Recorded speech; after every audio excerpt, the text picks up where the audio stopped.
Hey, friends. Welcome to the Self-Love Strong podcast. Today, we have an extraordinary guest who knows firsthand what it takes to navigate life's toughest storms and come out stronger on the other side. Joining us is Dr. Carl Barnes, a retired senior naval officer, chaplain, leadership coach, and resilience expert. With 35 years of service with the United States Navy, Dr. Barnes has faced and overcome countless setbacks, both personally and professionally. His journey is shaped his mission to educate, motivate, and inspire those that experience rejection, denial, and defeat, helping them turn their. Dr. Barnes is the founder of Resilient Living Coaching and the author of 2 Amazon bestsellers. Leadership. He also teaches leadership through his coaching workshops and online courses. He equips individuals with tools they need to cultivate resilience, develop their mindset, and navigate it with confidence. In this episode, we're diving deep into his powerful lessons of perseverances. His approach to faith, mindset, and gratitude can transform challenges into opportunities. So let's get ready to introduce Dr. Carl Barnes. Welcome to the show. Super excited you're here. Well, thank you. I count it an honor and the privilege to be invited to your show. Thank you. Oh, man. Thank you so much for your time with all your knowledge and experience. So can you take us back to the beginning? What inspired you to serve in the military and later become that chaplain? That is a very good question. So believe it or not, I'm from the dirt roads of Wilson, North Carolina. At the time, a small road, country. But when I say dirt road, I mean it was a little dirt road. So my dream was always to leave that dirt road, see the world, and get an education. And so the Navy was that place that I attempted to try to do, which I did attempt. So I went to DC, believe it or not. I went to the recruiting station, and believe it or not, I did not even qualify to be in the United States Navy. Talking about challenges and resilience. So taking the test 3 times, I had to take it 3 times because I was not a test taker. And I said, there's something wrong here, but I did not let the doors stay slammed in my face. I was not going to let no be my medicine. So no shouldn't be a medicine. So I refused to hear no. So long story short, after about the 3rd time of taking the test, the ASVAB test, to qualify to go to A school, I got in, but I didn't qualify for an A school. I just was able to get through the door. I said, sometimes we just get through the door and the rest becomes history. So I was able to join the United States Navy with no degrees, no education except for high school diploma, not qualifying, but I went in as a striker, which meant that I started at the lowest of the lowest, was the E1 City Recruit Barnes on the USS Paul FF-1080, scraping paint, doing all of the dirty work people didn't want to do. But I was in, knowing that this was not going to be the end of my story. So it was a passion of mine, as you asked the question earlier. My goal was to leave the dirt roads of North Carolina, see the world, which I've done in 30 years of my career, and get my education. Wow, that's powerful. I love how you talked about how, that struggle of, maybe we wasn't necessarily test taking, but you didn't let that be the end all be all. You realize that I could keep showing up and I could make my goal a reality, and no, it didn't have to be my final answer. That's so powerful. Yes, it is, because it was a challenge, because most of them I look back and believe it or not, fast forwarding, I just found out the reason why I pushed myself so hard, because I just got diagnosed with ADHD. As an adult man, I'm 62. I just turned 62 in December, not knowing that all those years getting an education, struggling because I was labeled, but I didn't know that label at the time. All I knew is that I want to get this. I got mentors. I had to study extra harder. I did what I had to do, but 5 degrees later, someone behind me right now, all earned, was not just handed over to me. I had to put some sweat equity to all that, get mentors, because in the Navy, the Navy paid for 4 of my 5 degrees. I am honored and grateful, because I said I wanted to leave the dirt road, get an education. That meant that I had to make some sacrifices along the way. I mean, taking video courses, audio classes, correspondence classes. We had professors even on the ship teaching. But wherever there was a will, a way, I made an effort to take my classes to get that education. And most of those were on active duty. As a matter of fact, the majority of my education I got on active duty. That's how I was able to use the GI Bill to pay for all of that. But it came with some serious sweat equity and some sacrifice. So if you weren't resilient, you was going to just bounce off the curb somewhere. But I was focused and knew what I wanted to do, because living on the dirt road, coming from a place with a lot of factories, and I'm not minimizing those working factory, but as Les Brown said, I was hungry. I wanted more out of life, and I knew there was greatness in me. So that meant that I had to push myself to the next level and encourage myself on this journey. So you get me all happy. Like Les Brown said, up in here, because I've been around him all weekend long. So I'm just so full because of the excitement and the process. But when it first started, it was not easy. A lot of heartaches, a lot of knockdowns. I remember, I don't know if you remember, but when I was a child, I had this clown. You hit the clown and it punched back up. You punch it down, but it came, and I felt life was like that. We get knocked down, but you know what? Les Brown said, when you land on your back so you can look up. So we're like that clown, punching, because life will give you punches, and it will hurt, and life does hurt. But my thing is, are you willing to bounce back? As another form of resilience. So my resilience came from, I refused to let the bounce back stop me.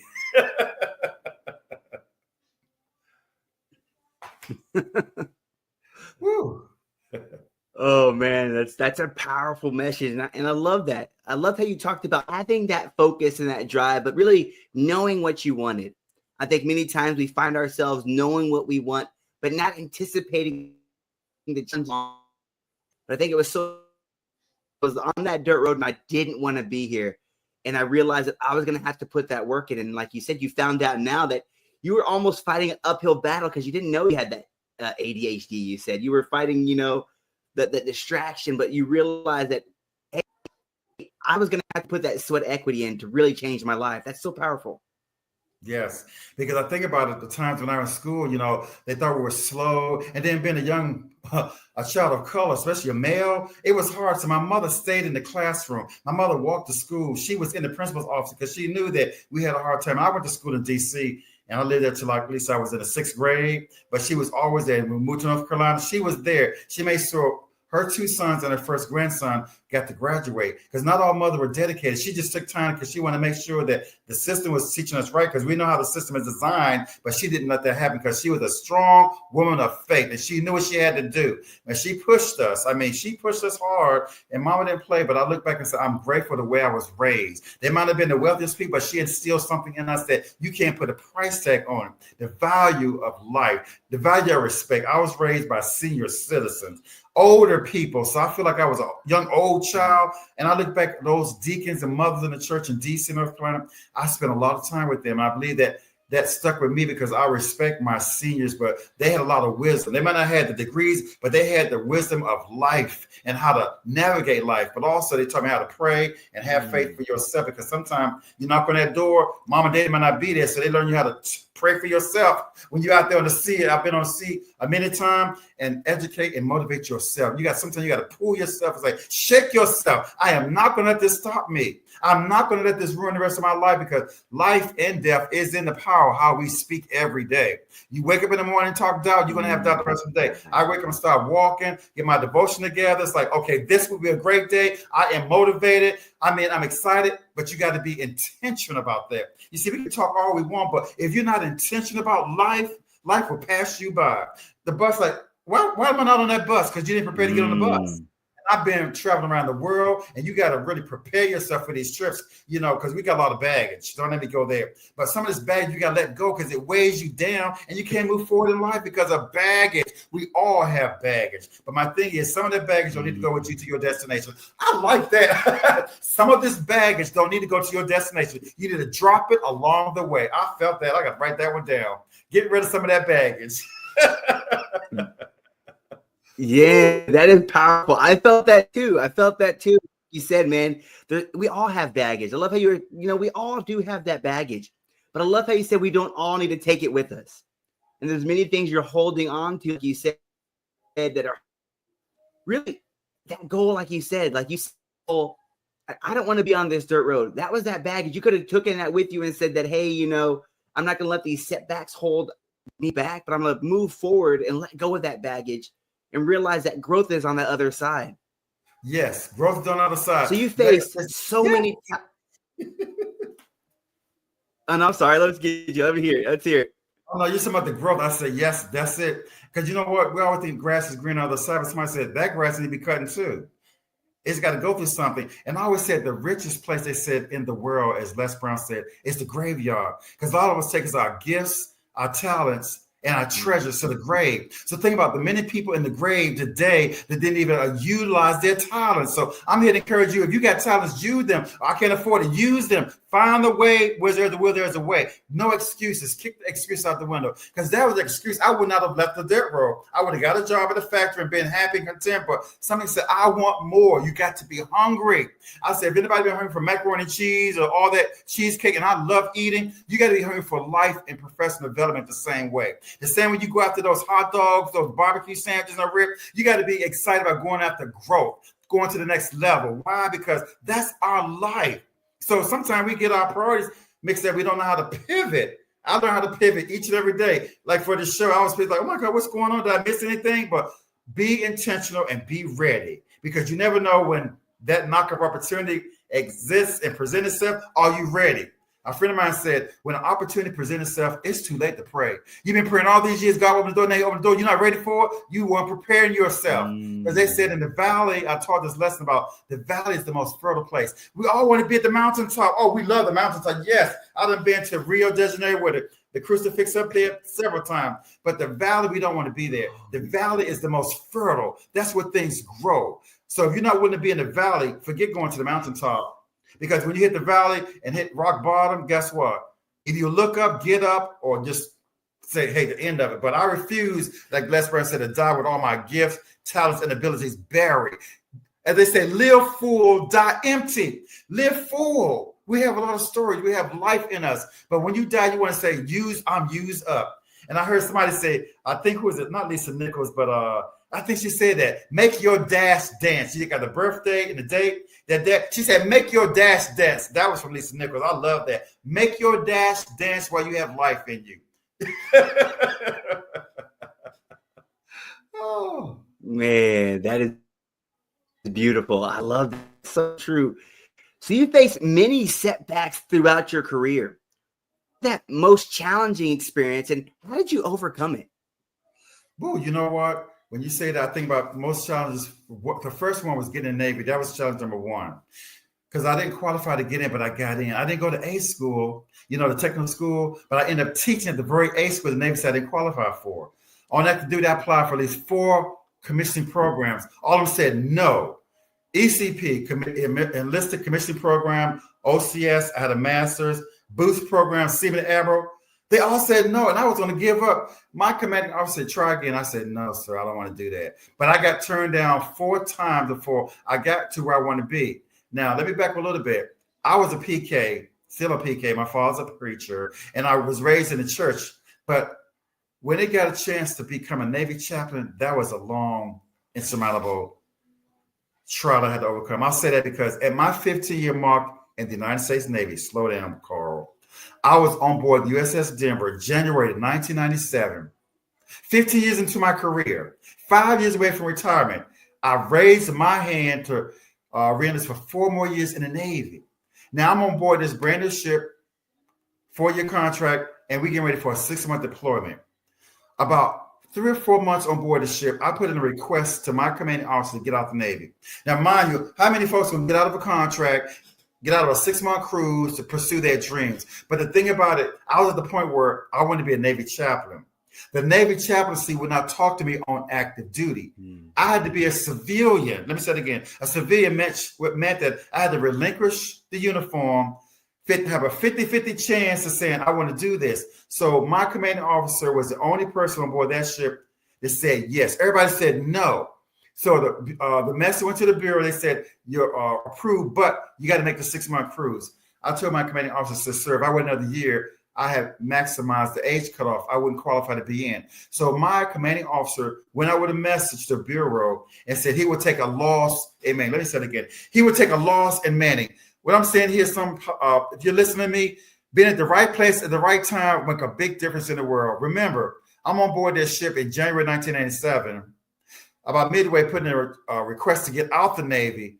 Long story short, it came back approved. September 1997, 9 months later, I walked off the ship, got out of a let me say four, not three. I got out of a 4-year contract and got the paperwork to show it. Got out of that career, 15-year with 5 years from retirement with no guarantees, no job or nothing, no benefits. But sometimes I said, you got to have crazy faith. I activated my crazy faith. Why? Because I did not care. I said, if I want to apply for something, now is the time to do it. Now is the time to do it. I walked off that ship, no guarantees. At the time, my ex-wife thought I was crazy. I had bills, but I didn't care. Sometimes you just got to do the stupid stuff. Let people laugh at you. The following year, I got commissioned as an ensign in bars on my shoulder. I got commissioned as an ensign, as a chaplain candidate at Star Seminary. I went back to that ship and thanked that commanding officer for opening the door because he said he took a chance on me. Somebody who did not look like me took a chance on my life. I mean, 15 years, 5 years from retirement, I walked out. But the thing about it, would I do it again? Yes. I put it all on the line to pursue a dream, and that door opened wide. So you pray for opportunity, but when the door opened, are you going to run through that door? Oh, I can't afford it now. I ain't got enough money saved up. I don't see my way. Well, sometimes you just have to do. See and doing is two different things. So you got to be intentional. I was intentional about becoming a Navy chaplain. The rest is history. I retired in 2019 with 18 years as a chaplain, the other 15 years as an enlisted person. So I went from E1 to E6, from 01 to 05 senior officer with the scrambled eggs. Because why? I wanted to do something with my life, and God opened the door, but it took a long route to get there. Talking about the yellow brick road, it took a long yellow brick road to get to where I had to go to. But I had to go through that to get to the means. So sometimes in life, you have to sacrifice. Sometimes you got to just say, okay, crazy faith activated, whatever it is. But if you want to pursue something, you do it. Do not, because there are a lot of voices in our head, and it would say things to you, but I blocked them all out. I got to do this now. It's like, this guy must be crazy. And no, I got to do this now, and now is the time. Looking back, I'm so glad I took a chance, put a career on the line, and I got to retire. I'll leave that there and drop that mic. Woo! Man, that is a beautiful message. Yeah, and that's so powerful because, like you said, I had that vision. I knew what I wanted to do. But you gave yourself a chance. You said, hey, I'm going to do what it takes, not wishing, not hoping, not dreaming that things would get better. But you took the reins of life in your hands and said, hey, I'm going to go for what I want. I think many are afraid to take that action. Like you said, you've been doing this for so many years. Why change now? Like you said, but I knew what I wanted. I knew the impact I could make. And I think that's so powerful. I realized that people can take that chance and give themselves a chance. But like you said, you're going to have that crazy faith in the process. It's not going to look guaranteed, but sometimes, like you said, you got to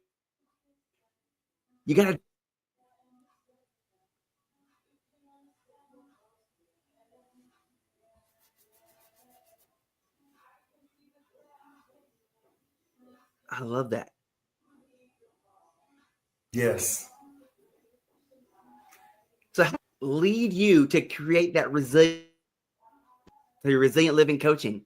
How did your journey lead you to create resilient living coaching? Well, you know what? That's a very good question. So I would say that all of my career in the Navy, even before being a chaplain, I had always mentored people. People have always come to me for, I won't say advice, but just life practical application. And so I found out it started not with the people in the Navy. It started with my own brother.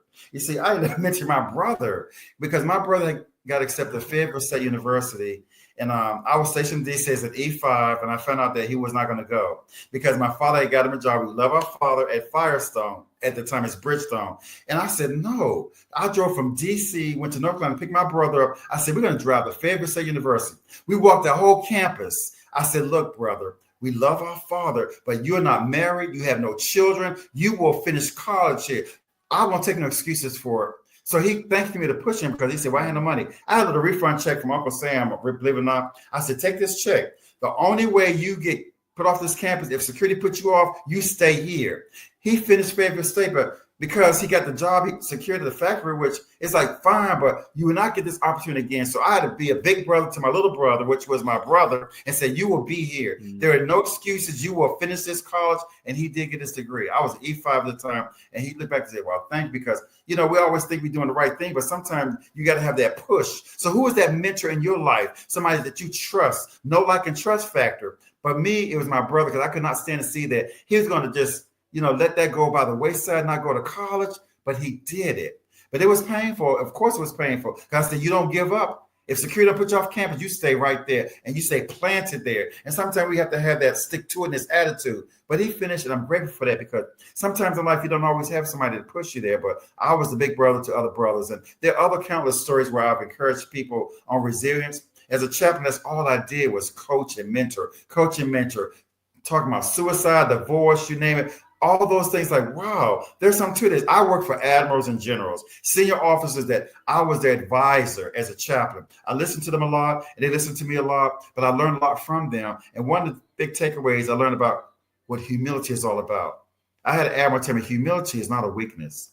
Humility is a strength. Because sometimes we have big egos, all these titles behind me, doesn't mean a thing. When I retired from the Navy, my name was Carl, not commander, not chaplain, not padre, not department head. It was Carl, and it feels good. So my thing is, at the end of the day, when you take all this brass and stuff, who are you at the end of the day? Some people can't stand that. Some people, oh my God, they're not calling me captain no more. Okay, take off the uniform and be real. Because being a civilian, I've learned that the reality will hit you in the face. You're no longer an officer. You're a retired officer. They respect that. But at the end of the day, my name is Carl, and I have a name, and I love that. Before all the titles come, all those things come, insurmountable odds from not getting to the Navy, not qualifying, ASVAB scores so low, being turned down, because I didn't get my degrees based on ACT and SAT. Let me say that again. I didn't get my degrees on ACT, SATs. I went the non-traditional route, the unorthodox way of doing it. Class on board a ship with professors, online courses. When I had a chance, like at Troy University, they had Troy University on the base. I was in C on the base with accredited schools now. Trust me. These were no handout degrees. I worked for those, but I used a GI Bill to maximize. And was it tiresome? Yes. You work all day long, go to school at night, all weekend long. I did it. Drive an hour away to get to this base, take that class, but I did it. I did it. I remember one story talking about resilience. When I got my first master's degree at United States International University, I think they're lying today in San Diego. I remember I had a couple of classes before graduate, and my ship was going to deploy. And they said, well, you had to come back next year. I said, you know what? That's not going to happen. I said, I'm going to be deploying. I need to finish these classes up today. I had to double up classes, but I pushed myself, and I ended up doing it because if I had to wait to the ship deployed, that would not have happened. So I got a request all the way up to the dean and the president's office, gave me a waiver to exceed the amount of credits to finish in that 1 year. I did that. Most of those degrees of master I did in 1 year. Talking about pushing yourself, I'm on that to do. I still had a job to do. When I did my doctorate degree, I was in Rhode Island as an instructor. They never knew I was working on my degree because they wanted to say I'm lazy and I do my job. It was time to graduate. They said, I didn't know you was in school. Sometimes you got to do things in secret. People need to know all of your business. They didn't know that because I wanted them to know I'm not doing my job. I was focused on my job, teaching all these students. But in my late night hours, I was studying. You have to make sacrifices. Did I have headaches? I had migraine headaches when I retired, a lot of things. But you know what? Sometimes you got to go through the pain process. It's not easy. That's resilience. When you learn to bounce back and be resilient. And I was a master helmsman, which meant on board the ship. During the turbulent times on the ship, I was on the bridge. On the bridge is a team of people. You have the quartermaster, the executive officer, the commanding officer, the people that chart the course, and the person driving the ship, the helmsman, that was me. I know literally, figuratively also, how to drive through storms. My book was Driving Through Storms. I've been there. When the ship, like it was playing dunk under the water, I'm sitting there holding up the ship because you had to be a master helmsman to do that because you know what? You had to steer the ship. You want to listen to the word from the commanding officer, commanding officer. When they said turn left, you turn left, turn right. Now keep the rudder straight, all the head straight. You talking about storms? I did that. But you know what? I was the master at that, and that's how life is sometimes. Are you the master of the storms in your life? Or are you going to let the storm just override you, run you over? No, you got to be in control. So hold that helmsman there. I had to do that. Steady as you go. Keep the rudder right, head north. Wherever they say go left, go right, 5 degrees left, north. I had to listen attentively to the orders, or we could have collided. We could have capsized. Anything could have happened if I took my hands off the rudder. Life is the same way. Life will beat you up if you let it, but guess what? You will bounce back. You fall, but you get back up. Okay, it's a song about that. We fall down, get back up. I've been there, done that, been divorced, been there, got the T-shirt, the ball cap, and the pants to go with that. But life is like that. But I said, when things come and knock at your door, what is the lessons from those stories? So look at it as practical application. Life teaches application. What is the takeaway? Why did I go through this? Well, ask why. Why not go through that? Because when you go through it, it will give you hands-on experience that the books can't teach you. Case in point, my first job as a chaplain, we had a tragic on board the ship. And it was a tragedy so gross, I won't talk about it here, but I said, oh my God, when I saw this, I said, the books didn't teach me this. What am I going to do? I'm the chaplain. I got to be brave and bold and get this ship ready because we're out to sea. And it happened. It was tragic. But my thing is something from the inside rose up, my strong faith. And guess what? I kept a straight faith. They say poker face, whatever it is, but I did it. Some things books are not going to teach you. Some things you're not going to get on the internet. Some things you just got to go with your feelings and say, you know what? I don't have to answer this, but I believe God is going to get me through this. And I got through that. We got the ship debrief. The people cleaning up the tragic mess, and we had to go back on the sea because we had a mission. When you're on a mission, you're focused. You're intentional about that. So you have to have a mission for your life. What is the mission for your life, ladies and gentlemen, if you listen to me today? Get your mission statement together because guess what? Things are going to knock at your door, and you're not always going to know what's on the other side of the door. So prepare yourself now. Go to seminars, go to workshops, get coaches, get mentors. Be on podcasts like the one on today and share your story because one person out there needs to hear your message. Your mess is your message. Well, it was too messy. I didn't want to go through that. But what did you learn from the mess? Make it your message and share it with somebody because one person needs to hear your story.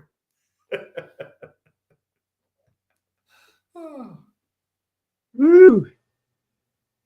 Man, that is so powerful. I love how you talked about, how your message, but so many times, we're going through challenges, we're going through setbacks, but I love how you reframe that as an opportunity to learn.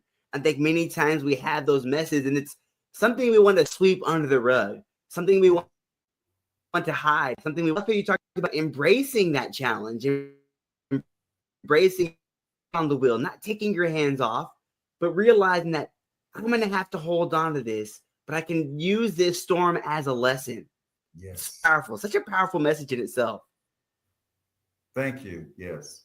But life teaches that. Life teaches those lessons. Like you said, don't take your gifts, talents, and treasure to the grave. They said, Les Brown, other people said, the richest place in the world, it's the wealthiest place, is the graveyard because people have taken their gifts, their talents, that book that's in you, that podcast that you have today, the new record deal, the business to the grave because they didn't allow it to materialize and come to fruition. Oh, I thought about it. Well, what you going to do about it? I don't have the money. Do it anyway. God will send the funds to you, but there's a will, there's a way. They say that, but do not take it to the grave. Live full, die empty. Somebody needs your message today. Somebody needs your story. You may have the cure for things we're going on now. So never look at things that, it's too bad. Come up with an answer. That was the thing about being a Navy chaplain. I don't always bring problems to my commanding officer. Bring a solution as well. Well, what did I do? I started doing resilient stand downs in my command where I would have things because I watched people get put out the Navy because of captain's mask. I was a chaplain. And I watched these people, to get in trouble, to get kicked out. So I said, what can I do? And that's when I started doing these resilient stand down. There was one incident when I was in San Diego. I thought about this. We had the theater and we had on an aircraft carrier. You don't shut down an aircraft carrier. We're in the yards. My CO allowed me, with all the preparation that went forward to this, to have a Navy resilient stand down. We went to the theater. I partnered with Mother Again Drunk Driver, the Navy Brig, and other organizations to come together. And it was like a scared straight thing for the sailors. Like, look, you end up this way because when they walked in the theater, they saw bars, Friends Navy bar. They saw caskets draped in flag. They saw urns if you want to be burned, whatever it is. But the thing about it, and then there was a car outside the theater with my medical people made it where all the dummies had blood in them because if you keep heading down this road, you're going to be in one of these places. So my message was I wanted people to tell their stories about how they lost people to drunk drivers, how they end up, in uniform in gray orange suits doing the wrong thing, but saying, do not do what I did. Learn from my lesson. So this thing was the whole ship got the process there. Then my last tour in DC, I did a stand. I heard a young man, he retired from the Navy. He was telling the story how he was in a spiral effect. And we paid him to tell his story. And his wife said, every time he's telling a story, he's healing. And so I had another resilient stand down. So resilience is part of my DNA. From birth, I do believe I was born with purpose. As I had one book called Born Resilient, Finding Purpose. And so my thing is all those sort of bad experiences overcoming insurmountable odds is what led me to be known as AKA Dr. Resilience, because I know that I'm the subject matter expert because I talk from my own experience, the letdowns, the knockdowns, the good, the bad, and the ugly. We don't want to tell that. Become transparent. Yes, I've gone to counseling, PTSD, but you know what? I didn't let this stop me. I said medicine, prayer, and therapy does work. Oh, yes, because I said that's when you become transparent. People know you're vulnerable. I found out the more vulnerable you are, it's like, you see here, all this stuff behind me, it came with a price tag. Are you willing to pay the price tag? I've seen Wounded Warriors. I've been at Wounded Warrior games. I've seen death in the face. I've seen these things. I've seen tragedy. But sometimes we're affected and won't raise it. Guess what? I need help. Before I retired, I did this. I had to raise my hand saying, I need some help. Oh, nothing bothers me. The devil's alive here. We all go through hurt, but don't go through it alone. So the chaplain said, I'm the one you come to. But who was coming? Who was I going to? That's when I had to pull the mask off. Like this. Yep, pull it off. Pull the mask off and say, you know what? I need to get help as well. So if you're wearing that mask, I'm saying remove the mask, ask for help, and you know what? Move on with life. Because guess what? As a team, we achieve more together. But by yourself, we can't be out by ourselves, because when you're out there alone, it's hard. But collaborating, which I learned at a summit this weekend, collaboration and partnership is key. And I think this partnership that I'm doing today with this podcast with this wonderful young man here, I'm grateful for that, because that's what collaboration is about, sharing your message with the masses. Yes, that's so powerful. That's such a powerful message. So what would you say if somebody hearing this, they're like how to develop resilience, that repeat, rejection, but all those challenges, how did you stay kept back to back? Like you were talking about on the ship, you had an accident there, you had to show up stronger for your people. Like, how do you keep showing up resilient after back and back defeats? Well, you know what? That's a good question. I'm glad you asked that. Something I just learned this weekend. So my name is Carl with 2 L's this time. So I'm going to tell you how to do that with these steps. The C stands for you got to commit yourself. The C in Carl says commit yourself. The A in Carl says you got to activate your faith. Activate your faith. The R is definitely resilience. The first L is perpetual learner. You say I have 5 degrees. You got to be a perpetual learner. Don't just get stagnated. But even myself going to these workshops over the weekend, I'm a perpetual learner. So the L in Carl means you got to be a perpetual learner. You got to invest and go to workshops, masterminds, Zooms, whatever it is. But find yourself always hungry, as that's what I say, always hungry for more. Surround yourself with people that are at the level you want to be at. Whose table are you eating at? You can't eat at everybody's table. The greens might look good. The yams are good. But guess what? You can't eat at everybody's table. You got to eat at people's table that are smarter than you, that have been there and done that, and they can prove it. I want to learn from them, like I did this weekend with being Mr. Les Brown. And the other L in Carl with 2 L's, is lift others up. I believe this form and setting right now is allowing me to lift you up. So remember, in Carl, that's the acrostics, as they say. Carl with 2 L's. First of all, I'm going to say commit yourself, commit to something. I committed 35 years of my life serving this country uniform. I would do it again. The A again, you got to activate your faith. You heard this whole scenario on this podcast, how I had to activate crazy faith, do some stuff that I didn't want to do, but it paid off. The R is definitely you got to be resilient. You got to be able to bounce back, because life will throw punches. They will hit you in the gut like, oh, that hurt. It's going to hurt. The first L says be a perpetual learner. And lastly, 2 L's in Carl, the last one is lift others up. Because remember, no person, man or woman, is an island to themselves. So that's what I would say. Take away those nuggets, as you say, Carl with 2 L's, and that will get you on your way to knowing that you can be a resilient individual. Through all the crisis we're going through now, they seem like insurmountable thing. Oh, so fear, no. Fear is of the devil, no. Cast that aside. We want to be informed what's going on in this world, but don't be overwhelmed, because it's distraction. Why? Distraction from your purpose. Get into your destiny. You don't want that.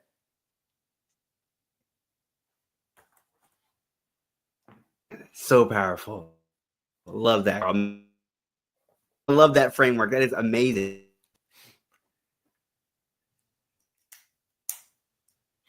I love that. I love that. So why would you say gratitude is such a critical tool in building resilience? I like that because in gratitude, it keeps you humble. And you learn to be grateful for the small things. I think the scripture says, despise not the things of small little things. Okay, yeah, I'm not getting paid to speak here, but guess what? I get to inspire young people. I get to do this for somebody. So when I was Big Brother, Big Sister, I wasn't doing it for the award I got Big Brother of the Year. I did it because I want to inspire this young man who could not read. And I work with him. So I'm grateful for that. I'm grateful that God allow this vessel with my gifts and talents to use to help other people. Sometimes we don't think we're grateful unless we got a Benz, but guess what? It ain't all about that. I learned this weekend, it ain't about the material stuff. It's about the wisdom that you're getting from others. That's gratitude. Gratitude will take you to your next level of altitude. Oh, I like that. Sounds good. So with gratitude, you never know what doors are open, but it also keeps you humble because you can get an ego. Somebody say edging God out. I heard somebody say that. When you're grateful and have a spirit of gratitude, I said attitude of gratitude, you learn to be appreciative about the small things. So when you was living in a mansion, and remember when I used to live in a shack, we had no bathroom. Yes, I can talk about that. I said, oh my God, what is this? But it taught us to be humble because we thought we were living good. My parents never acted like we didn't have nothing. My father had church service in the house. We had a pump, no running water, no bathroom. And so when I got a house later that had 4 bedrooms, 4 bathrooms, I said, I know where I come from. So gratitude will let you know where you come from so you won't forget where you've come from because we've arrived, we're comfortable, but sometimes God had to shake you out of your cage and let you know, I am God. The same way I gave it to you, I will take it from you. So that's why I keep an attitude of gratitude because I know where my help comes from. I know what it means to have nothing. I know what it means to ride the bus in DC. I know what it means to pawn my stuff. I pawned my class ring to survive. So I didn't always have it going on, doing odds and end jobs. So gratitude made me appreciative because that's where humility came from. So if you're grateful, it'll take you further to reach your altitude.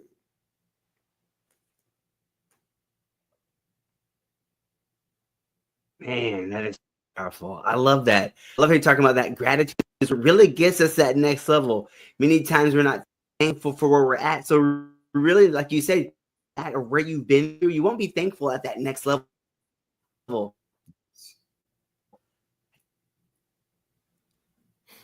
Yes. That's so awesome. Yes. So what would you say that faith and mindset what would you say? What role would you say that, faith and mindset play in overcoming those toughest challenges? Having that faith and mindset through the challenges. That's a good question. Thank you for that faith and mindset. So my whole beginning is all about faith, but you can have faith. Faith without works is dead. So my thing, you can believe all you want to, but if you don't have able to do anything about it, it's not going to do any profit for you. So my thing is you got to have a mindset. You saw some people, okay, case in point, some people have a poverty mindset, not saying anything against them, but my thing is I always thought higher and above where I want to be at. I saw myself living this place. I saw myself driving this car. I saw myself one day being with Les Brown, which I just did this weekend. But it was the mindset, oh, that ain't gonna never happen to me. Remember, what you say materializes. Oh, I have a picture board in my offices. One day I want to see this. This is going to happen. I saw a woman had wrote a check for $1 million in the office. It's in front of her. That's a mindset because you see yourself out of the situation you are. It might be hard now, but see yourself living in a house. Ever since I could think of, always going to this nice neighborhoods and drive around. Here's a true story. When I lived in DC, I was to mentor a young man named David. And I took David to church, brought him clothes. We went to church, but after church on Sundays, we would go ride through Redskin Park, these big old mansions. You never know what you're doing with people. So we did that. Fast forwarding, I left DC, been in Navy all this while. I went to DC maybe 10 years ago. And David picked me from the airport. And he said, you had to pay for nothing. I said, what do you mean? I want to show you something. He took me to K Street and 9th Street in DC. He said, look at that building right there. I said, okay, got out. You see that sign on it says DEG Construction. I said, that's my company. I said, what intrigued you to do that? He said, do you remember those times at the church when I was a young man? You would take me driving around looking at these nice big homes. Now I build those homes. He is a contractor. And I was about to cry. I said, because I had the mindset to implant this in this young man's heart, he ended up becoming a developer, not knowing that taking him out of his comfort zone, exposure is a lot of things. I exposed to something big and bright, not knowing that plant the seed because he had the right mindset then. As he became a young man, older man now, younger man, I still connected with him via Facebook. I said, where's my friend at? He's still running his company. Another one, my friend Denzel Washington, when I was not Denzel Washington, but Denzel is his first name, actual Denzel, in the Big Brother, Big Sister program. I found that he's an entrepreneur today because when I was working with him when he was in the 8th and 9th grade, couldn't read. I helped him showed him how to read. I took time to work with him because he was getting in fights because he couldn't read. Young brother looked like me. And so I worked with him for 4 years straight. We spent time together, took him to church, bought him clothes. He felt good. His self-esteem felt good about himself. To this day, he did graduate.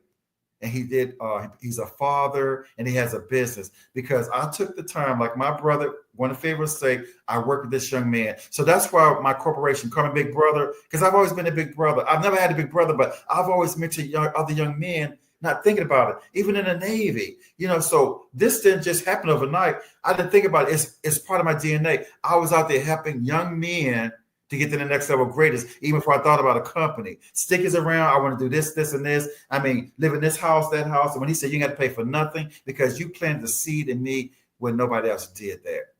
Change one life at a time. Now, God has allowed me to be on a platform I could talk to many, thousands or hundreds. And it's not over yet because I'm speaking life into that.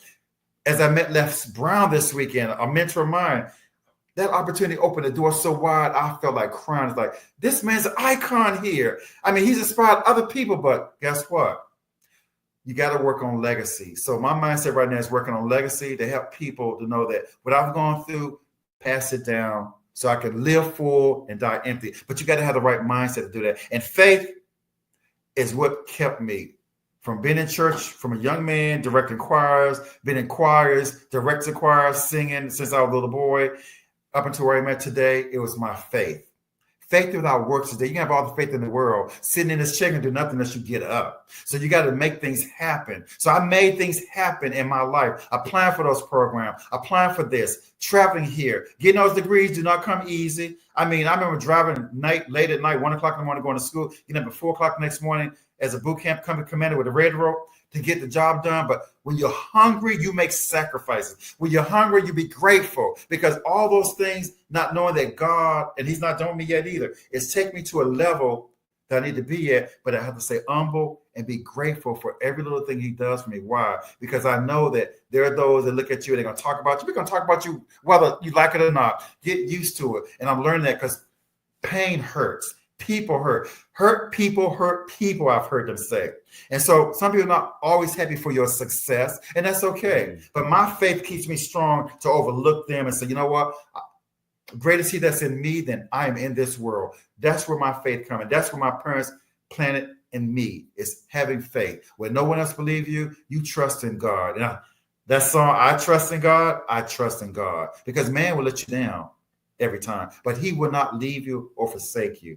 You probably didn't ask for no message, but I'm gonna give it to you anyway, because we can do that. That's me, because my faith is strong on nothing else but solid ground. Man, amen, Carl. Amen. I love that. That is a truly powerful message in itself. No, like many people listening here, Carl, how can people stay connected with you?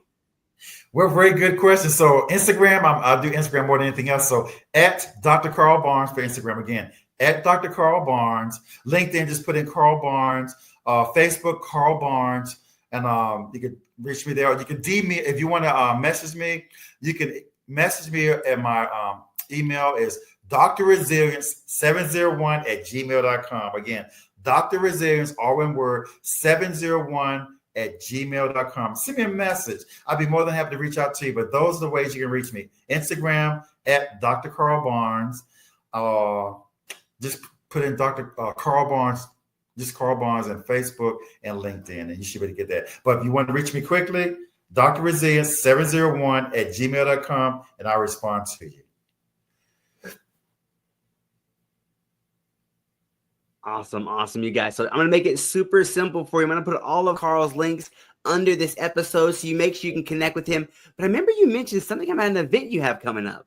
Yes, I have. It's called a We Win Boot Camp for Resilient Leaders. So May the 18th to the 21st, I'm taking 10 leaders, only 10, I want an intimate showing where we're going to spend time together to Orlando, Florida at the Wyndham Resort. And I mean, it's a beautiful resort. I mean, we're going to enjoy the amenities. I don't want to teach on self-care, but we're going to enjoy the amenities. I have some instructors coming in, but I'll do the majority of the instruction. But I said, why go to all these nice facilities and not enjoy it? The health spa, I'm all about health spa and massages and all that pampering. I want that. So if you want to come and learn how to reset and recharge, but also learn about self-care, come to this retreat. It's called the We Win Boot Camp for Leaders in Orlando, Florida, May the 18th to the 21st. If you want more information, go to just email me or call or email at drresilience701@gmail.com. Again, drresilience701@gmail.com. If you want more information about my We Win Bootcamp Retreat for Leaders in Orlando, Florida at the Wyndham Resort.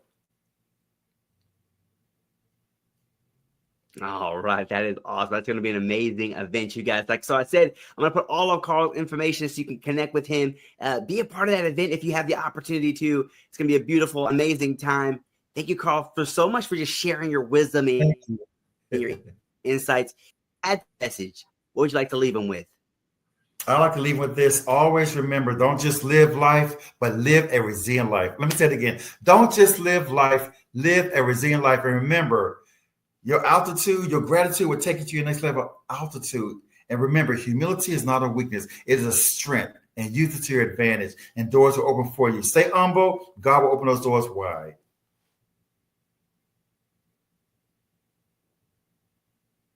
All right, you guys. You heard it from the best right there. All right, friends. Y'all take care.